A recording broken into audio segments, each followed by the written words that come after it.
Okay. I am Andrea Desopoulos. I am working at the UNLV, the International Gaming Institute, and I am happy to introduce this next session. So these two presenters are part of a small grants program that is now in the second year for graduate students and people who, early career researchers who are interested in getting in the field. We're trying to grow the field, so if this is something you're interested in, be sure to talk to me. This first presentation is by Anthony King, a graduate student in sociology, and Dr. Gloria Wong-Padoongpatt, and Ting, Danielle, Donna, and Aimy. They will introduce themselves, and they have a great presentation. And then our second presenter, Amelia Terry, also a recipient of our awards, and I will step down. Oh, yeah. And tomorrow we'll have poster sessions who are also recipients of our awards. All right, well, good afternoon, everyone, and thanks, Sandy, for that intro. If y'all didn't know what you're kind of getting yourselves into today, basically we're going to talk about how problem gambling is associated with other problematic behaviors, particularly in our Nevada college students, followed by a discussion on some of the current risk factors involved in these problem behaviors. And then lastly, we will touch upon how the COVID-19 pandemic, if we're not sick of talking about it already, it really has appeared to influence the gambling behaviors in this particular population. So, as you may have guessed, all of our participant responses for this research were collected from UNLV undergrads who are largely taking Psych 101 as part of their course requirements. So all participants responded via an online survey for this study, with our data collection starting in that fall of 2020, and then we just wrapped it up as of last week. And in total, we had over 1,780 participant responses, although only a small portion of those individuals actually reported significant problems related to gambling specifically. But before I dive into our research findings for this particular study, I wanted to lay a bit more context and background for the topic of gambling and how it applies not only to Nevada, but also my personal life. Because when I was 18, I'm now 35, 3 days after I graduated high school, I packed all my stuff up from Washington State and I moved solely down to Las Vegas to pursue a career as a professional poker player. And glad you're all laughing. Based on the fact that I'm standing up before you as a graduate student, not a professional gambler, you can probably imagine how well that worked out for me. And even though I didn't perceive my gambling as especially problematic, there are many Nevadans who do. And in recent years, it is said that upwards of 6% of our Nevadan adults report experiencing problems related to their gambling behaviors. And to kind of put that number in perspective for you, if you can picture the T-Mobile Arena where the Golden Knights play, it holds about 20,000 people. If you pack that to full capacity and then multiply that by 4, that would be about the number of problem gamblers within our particular state within a given year. And to kind of complicate the matter even further, people experiencing problems from their involvement in gambling rarely seek treatment or professional help of any kind, so it is possible that the actual number of problem gamblers is much higher than we are currently aware of. Yet, if you were traveling to Las Vegas for the very first time and you somehow stumbled onto UNLV's campus before you made it to the Las Vegas Strip and you just started asking students about their gambling behaviors, you'd wonder if you were talking to people living in the gambling capital of the world, because for some reason the vast majority of students at UNLV seem relatively uninterested in traditional forms of gambling, even recreationally, or they simply haven't had the opportunity to learn that they might be interested in gambling. And I kind of base that on the fact that only 26% of our students over this multi-year period reported that they have had a previous experience with gambling within their lifetime. Typically, for most college campuses across the US, these numbers are usually reversed, with the majority of students, usually 3/4 or so, reporting some previous experience with gambling by the time they reach the college level. Now, there are several factors that are likely influencing these low rates of reported problem gambling or reported gambling experiences at UNLV, one being the COVID-19 pandemic and its impact on legal access to gambling, as well as the possibility that participants may have interpreted the survey question to mean strictly legal forms of gambling. Although that was not the intended interpretation, it might explain some of these low rates of gambling participation that we saw. And while these particular rates did differ from what is normally seen on U.S. college campuses, we did find that the gender differences within our sample for gambling were more in line with the previous research or literature showing that men tend to gravitate towards gambling at earlier ages and have higher rates of involvement in the behavior. So where are our Nevada student gamblers doing all of their gambling? Well, as you can see here on the screen, over half the student gamblers reported strictly doing their gambling in person at a physical casino, which could be kind of some of those post-COVID quarantine effects. And then perhaps surprisingly, less than 20% of student gamblers reported doing their gambling strictly online, with another 10% reporting participation in both in-person and online gambling, and then roughly 16% of students reporting more casual and informal gambling with their family and friends. But really getting back to why we possibly saw such low rates of past gambling experiences in the data we collected, we can see here that 76% of our entire sample was actually under the legal gambling age in this state at the time that they took the survey. And then if you also factor in the next age group up, the 21 to 24-year-olds, you see that over 90% of our sample was actually under the age of 25. And those differences become rather important when we start examining who is reporting significant problems related to their gambling within our sample. Because although the individuals who were 25 years old or older were only about 9% of all of the participants, they accounted for almost 40% of the problem gamblers that we identified, which seems to indicate there is an increasing susceptibility to gambling problems for Nevada residents as they grow older in the state.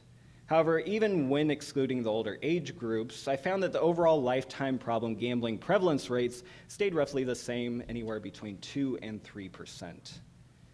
And then this figure I just kind of added in here. It's another visualization of the previous slide, same data. I just thought that it represents some of those portions of those group sizes a bit better than that pyramid structure. So that's there for you as well. All right, kind of moving on to some of the gender differences we observed in our sample. So this figure on the screen is depicting the entire sample of participants, all 1,700 or so, and really reflects the general pattern of university enrollments that we are seeing across the United States, with over 60% of all U.S. college students now being women. And this makes me a bit concerned for my guys out there because really our results were also consistent with the general gambling literature that continually demonstrates that men around the world have a much greater vulnerability to experiencing problem gambling. And then you combine that with these lower rates of higher education for men across the board, and the future outlook becomes fairly concerning, in particular for these men who are problem gamblers. However, this is not to say that the problems men experience from their gambling should matter more than any other group's problems, because if I learned anything really in doing all this research, it's that problem gambling can affect people from an incredibly wide array of backgrounds. So for instance, in our sample, we found that problem gambling rates were similar for both those who were employed as well as those who were unemployed, and that includes the students only on this slide. So participants' employment status, at least in our sample, wasn't especially predictive of problem gambling overall.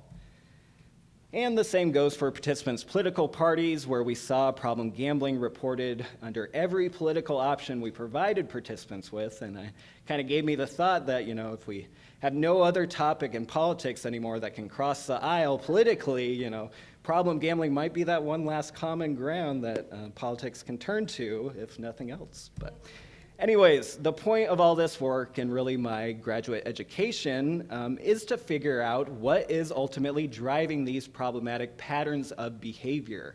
Because as I've come to understand it, addictive behaviors, whether they are substance-related or not, have more similarities than they do differences. Which brings us to the portion of our research that looked at how problem gambling relates to other problematic behaviors in these Nevada college students. And what we found was that problem gambling appears to love company because it almost exclusively was reported with other problematic behaviors. For instance, nearly half the problem gamblers in our sample reported subjectively perceiving their internet usage as causing them significant problems in their life.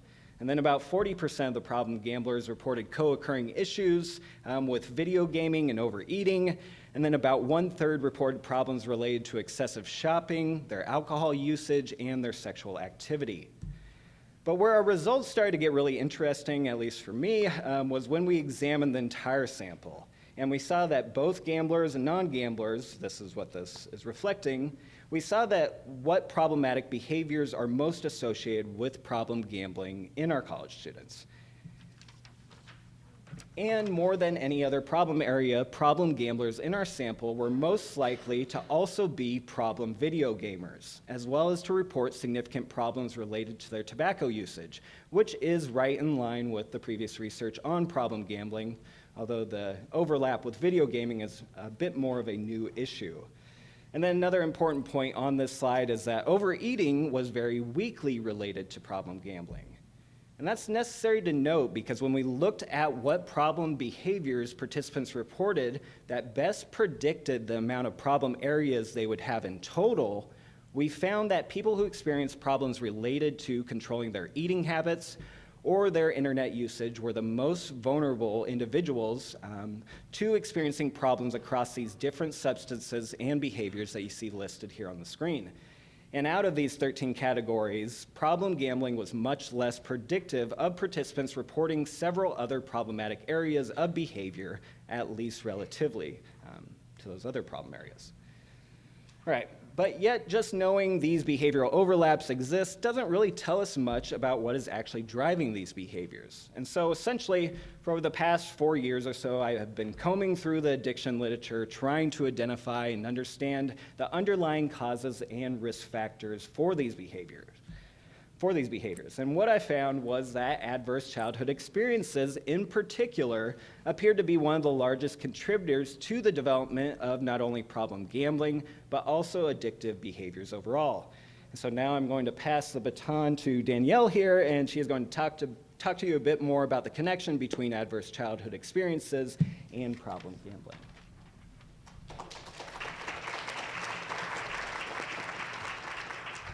Thank you, Tony. So I currently serve as a program director and substance abuse counselor at a local methadone clinic in town. And it's really brought to my attention just amongst my patient demographic that adverse childhood experiences cultivate substance use disorder. So it's kind of brought me to wonder, do these experiences have a causal relationship with addictive behaviors? But before we get too ahead of ourselves, what are childhood experiences, adverse childhood experiences? Well, also known as ACEs, they are potentially traumatic events that occur before the age of 18. And they can be broadly categorized under abuse, neglect, and household dysfunction. Specifically looking in our sample in our study, ACEs were assessed, and the results showed that emotional abuse was the highest reported ACE, about 52%. Further, we tried to reveal differences in both men and women, but emotional abuse was still the highest reported amongst the groups. And moving forward, we tried to isolate the population of problematic gamblers and if or what ACEs were reported. Physical neglect was the strongest associated amongst the group. And furthermore, 78% of those who reported problematic gambling behaviors also indicated reporting and experiencing about 3 or more ACEs in their lifetime, leading us to believe ACEs are a risk factor to problematic gambling. And according to the CDC, they conducted a national study and found that 48 of 50 states had reported economic hardship characterized by not having enough money to buy food or housing as the #1 reported ACE in these states. Similarly, we saw that strong association in our study with the question, did you feel that you didn't have enough to eat, had to wear dirty clothes, or had no one to protect or take care of you? This specific line item is a topic of interest as it is the only one with the strongest association both in our study as well as nationally. But to explore other risk factors, I will be passing it off to Ting to talk about loneliness, stress, and gambling.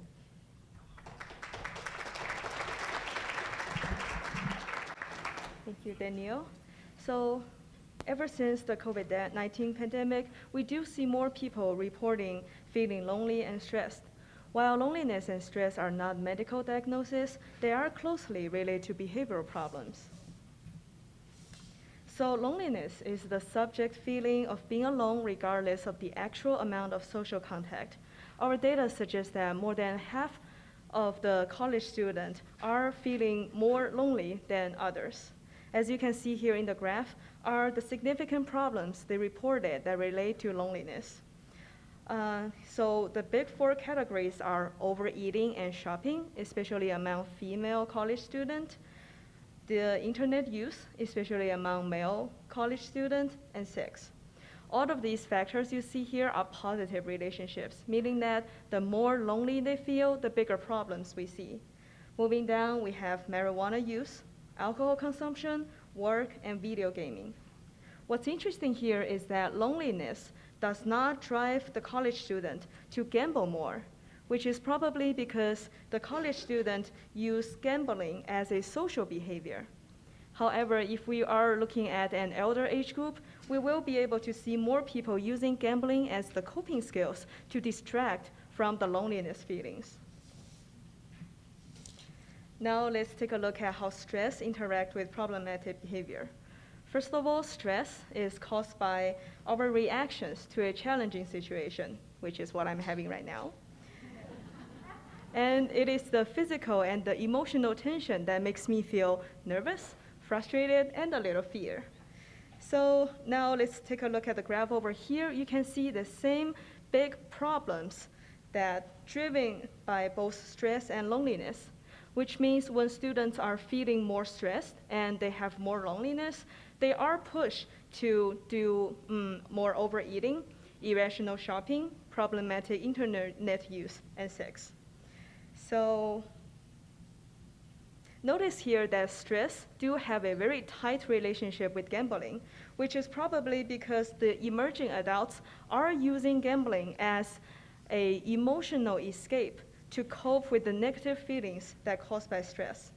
Moreover, since the adverse childhood experience do elevate the future stress, we are kind of seeing this negative snowballing effect with more adverse childhood experience, the higher the stress, eventually go to more gambling problems. Now allow me to pass the topic to Donna, and we will discuss about depression and anxiety with problem gambling.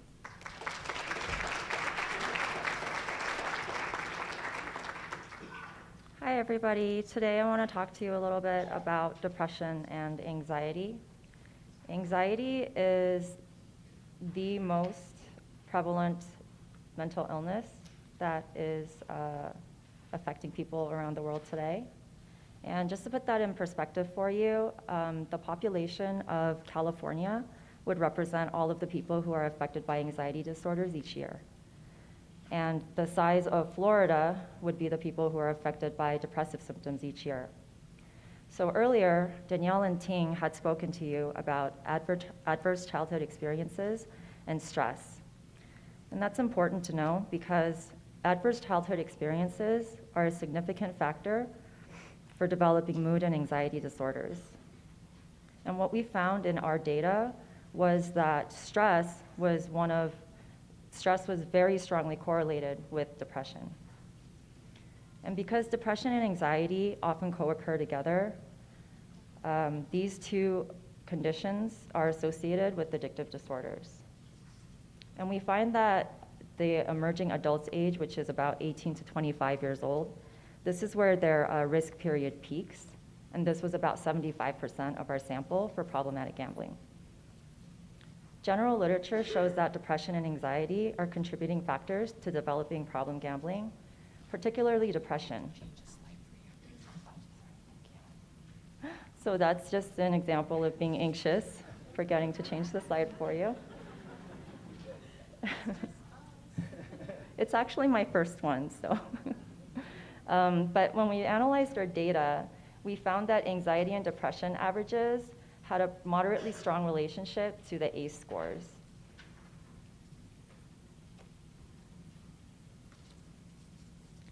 So then, when we looked at our data, we found that anxiety was a little bit more predictive than depression for risk behaviors. Our most interesting finding was that depression was the only pathology that was associated with both problem gambling and recreational gambling. And I would like to hand it over to Aimy today to speak to you about impulsivity. Thank you.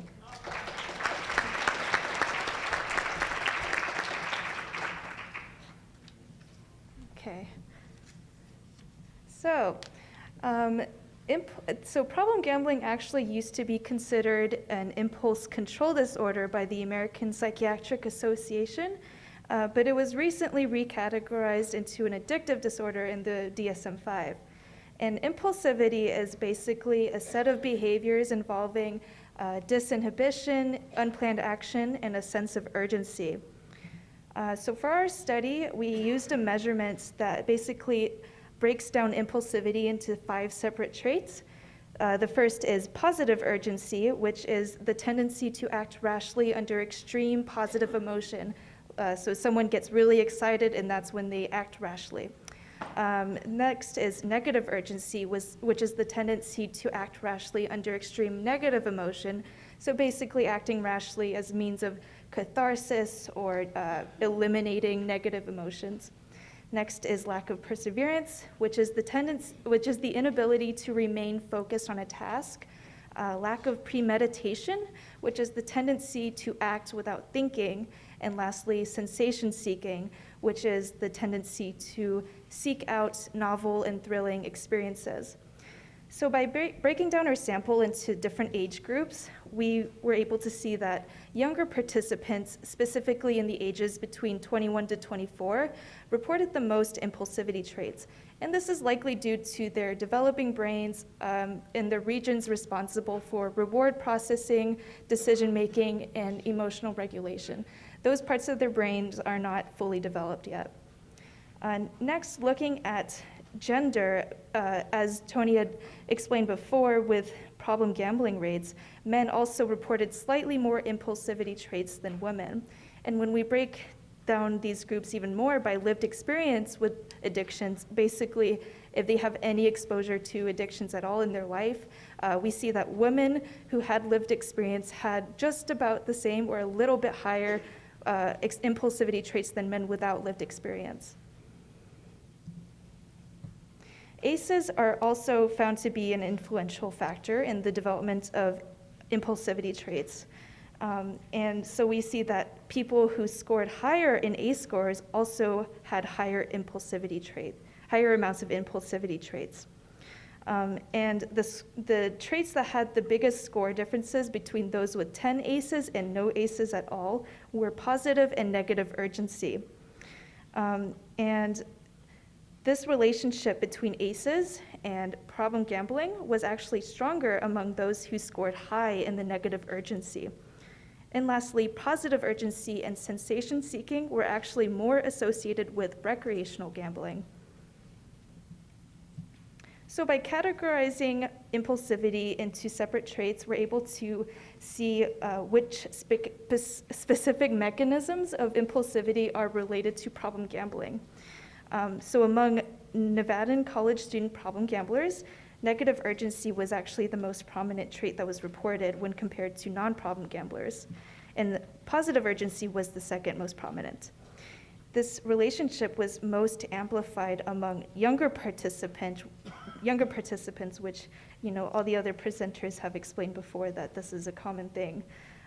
So this might suggest to us that problem gambling in college students specifically in emerging adulthood isn't merely just a behavior caused by seeking out thrilling experiences or thoughtless action, but rather it seems that emerging adults gamble problematically due to their inability to regulate their own emotions. And so now I'm passing this off to Tony to close off. All right, nice work, everyone. That was our first time ever presenting at a major conference, so another round. All right. All right, so hopefully after all of that discussion, hopefully you have a kind of a clearer picture about some of the contributing factors impacting the gambling behaviors of our Nevada college students. We don't really have a time to do a full exhaustive list of every possible risk factor, but I really did try to identify the primary factors involved in sustaining these problematic behaviors, particularly as they apply to gambling in the specific population. So now now that we've gotten all that other information out of the way, let's move on to talking a bit about how the pandemic has impacted Nevada college students. Yeah, so overall, based on the participant responses we received, we did see a general decrease in the gambling frequencies for the majority of gamblers. Yet there was this small subset of participants who reported moving their physical gambling to online gambling, and that move appeared to be associated with increases in the amount of time and money that they spent on gambling. And even though I didn't ask participants specifically about the pandemic and how it impacted their video gaming behaviors, several participants felt the need to disclose that they, and this is verbatim what they wrote, only gamble in video games, which is an issue, if you were here with us in 2019, that we have tried to call more attention to overall this overlap between problematic video gaming and gambling, and really what we perceive as unregulated forms of gambling taking place in modern video games. And an issue that has been fairly swept under the rug, at least in my opinion, by regulators, and there's still not much being done about it. But anyways, those are really kind of our major points that we wanted to talk to you all about. And so at this time, I would like to invite Dr. Wong up to kind of say a few concluding words for us, because if it wasn't for her, none of us would be up on this stage, so yeah.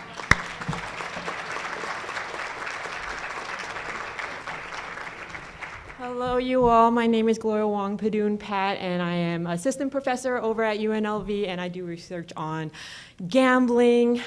And I do the fun part of really wrapping things up. I only have 5 minutes, so I have my mental timer on. But I did want to take some time to shed light on these bright minds over here. As of Monday, Tony, who is my very first graduate student, one of my first graduate students ever, is ABD, all but dissertation. So he successfully proposed his dissertation. And he is just, I'm getting emotional. Oh my goodness. He is just so well poised to really move the field. You're only getting kind of a taste of it right now. He's already secured not just one, but actually several grants to really support his research. So he's not doctor yet, but he's soon to be Dr. King. So don't rest on that name. And then all these students, I'm actually a mother of two toddlers, pandemic projects. So I've been a little bit removed from my undergrad research assistants, which actually saddens me a little bit, but really Tony really stepped up to really provide close mentorship to the next group. And Danielle, right over here, is actually starting a Ph.D. program over at UNLV in the fall. And I know that Aimy and Ting are applying for PhD programs in clinical, and then our rising star here, Donna, will be joining the graduate game pretty soon. So a round of applause for them. It is very intimidating to talk to you all. This is a huge room, so I really, really commend them for taking this on. Hopefully I didn't break you all. Okay, so Wrapping things up, gambling is an issue. Yeah, it is an issue, and it's an issue that has a lot of opportunity. It is really hard as researchers to stay kind of ahead of the industry sometimes. And what we're finding in our research programs is that there is a close link to video gaming and gambling, and it's getting closer, and the line is blurring a lot. So if there is one take-home point for you all, is to keep an eye out on the video gaming and kind of notice when it's coming, because we don't have good assessment tools right now. It's actually kind of maybe preying on the younger generation, what we're finding out. And so that's alarming. And would like to probably get more research and more opportunities to figure out what's going on in that younger population. We're finding out a lot of different risk factors, impulsivity. I'm going to leave more time for questions, so I don't want to just redo the whole presentation for you all. But one thing I did want to note, that you see a lot of numbers out there presented to you. That R equals a number, that's just a relationship between two variables. So gambling and video gaming, we don't know which one came first. Psychological distress and gambling, psychological distress and video gaming, we don't know which came first. Is it psychological distress leading folks to go engage in these behavioral addictions, or is it behavioral addictions causing some psychological distress? So future studies, our research program will be really focusing on the pathway to these behavioral addictions. Okay, a few more moments. I do want to and dedicate this presentation to Casey, in loving memory of Casey Klusner.